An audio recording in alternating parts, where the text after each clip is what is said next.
Hi, I'm Neal Golub, and I'm here with my friend Sunil, who has just written this beautiful book called Joseph of Arimathea.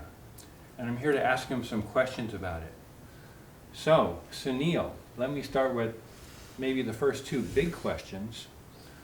Who was Joseph of Arimathea, and how did you, with a PhD in engineering, become interested in writing about him?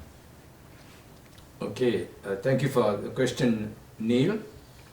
Joseph of Arimathea was the enigmatic figure who took down Jesus from the cross.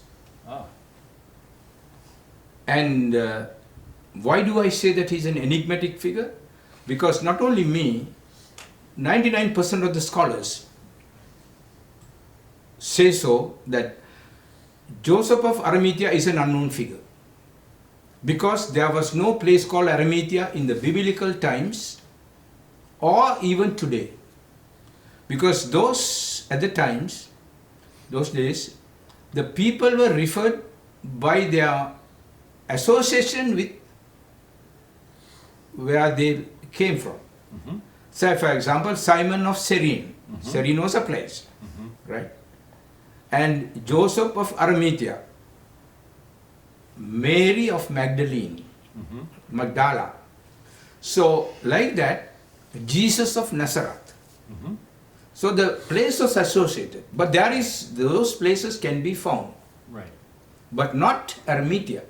Because if you go into the Old Testament, or to the New Testament, or to the Mishnah, or to the Talmud, this what you call the historical books of the Jewish religion, Mm-hmm. there is no place called Arimathea. Okay. So this person who took down Jesus from the cross is an enigmatic figure. Mm-hmm. Now, is that what got you interested in writing about him? This fact that not very much was known about him? Tell us more about how you came to write this book. Neal, to be honest, I did not know myself who Joseph of Arimathea was. I was not interested in Christianity. I was not interested in Joseph of Arimathea. But I was always interested in historical figures. You have to understand, Joseph of Arimathea is a historical figure. Mm-hmm. Jesus is a historical figure. Moses is a historical figure. Buddha is a historical figure. Mm-hmm. So I was always interested, but not about mythical figures. Right. About real figures. Real figures when they lived and how they lived and what they did. Mm-hmm. But these historians have twisted their real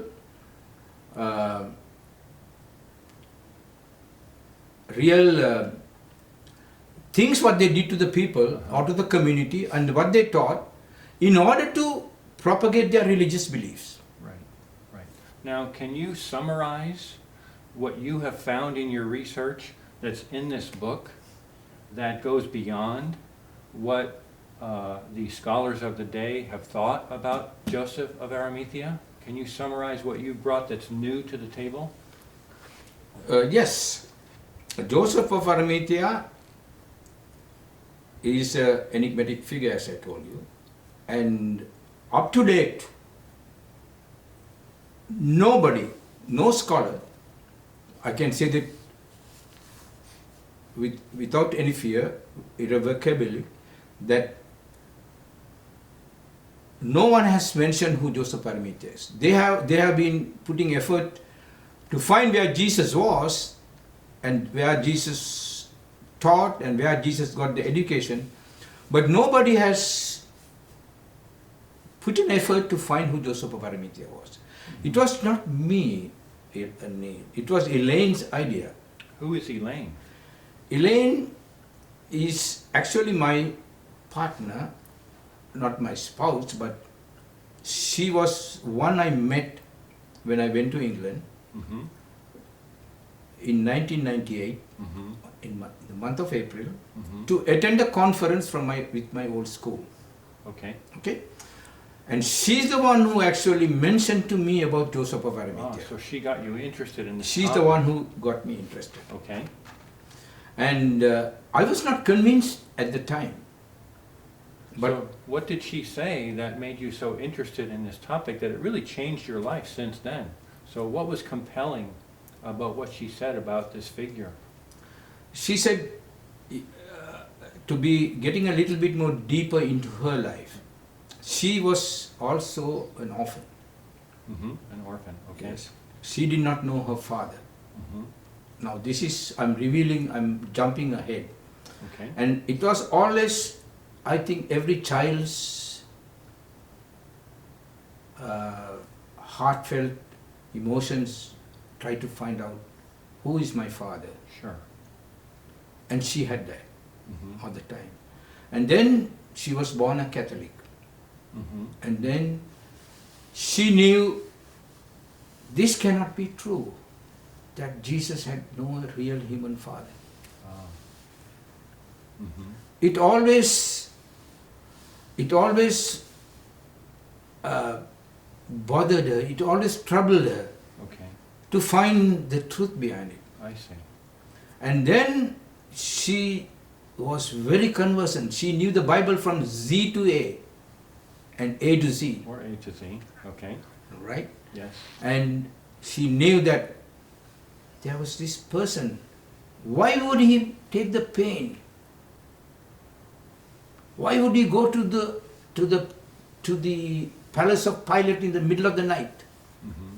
and ask for the body of Jesus? Mm-hmm.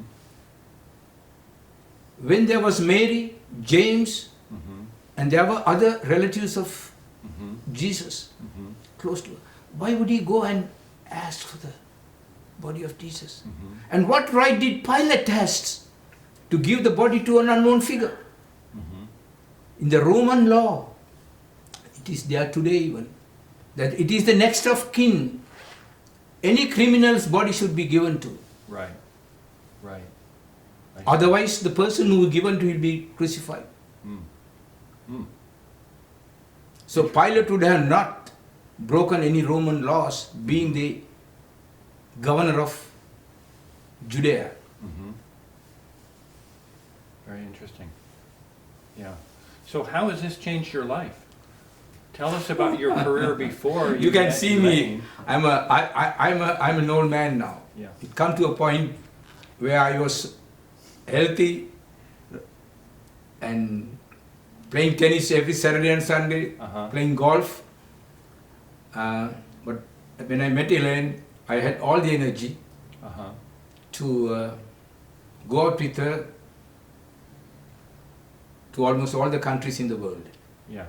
doing research. Yeah. How it has changed is basically I lost some of my friends, I lost some of my family, Uh-huh. and I lost some of my wealth. I'm a wealthy man, Uh-huh. but I lost some of it. But I gained quite a bit, which is more dear to me by this research, this book. And I will not close my eyes until this book is published and Uh-huh. it is successful. Excellent. Excellent. Now, tell us what people will see when they open this book, because it's in a style that's a little different than someone might expect. It's not really a textbook. It's more written as a story. Can you talk about that? Yes, it is actually a research document. Mm-hmm. And onto it is woven in a web that it actually brings forth how our journey began, Mm-hmm. how it ended, Mm-hmm. and how I continued. Okay. You So it's understand? really a story of your research into this topic. Exactly. Not just the topic, but Not the topic. how your research Exactly. developed. I see. So the network actually how we began, how I met, how I began, how we journeyed, Uh-huh. how it ended, and how I continued. Continue. And where is Elaine today? Elaine's body is buried in Kashmir. So Elaine has passed away, She was murdered. murdered, and that's part of this story. Part of the story. I see. So there's a lot going on in here between these covers, right? That is correct. I see. Very interesting. Well, thank you very much for answering my questions. I think this is going to be a very interesting book. Thank you very much. Thank you very much. Thank you. Thank you. Thank you.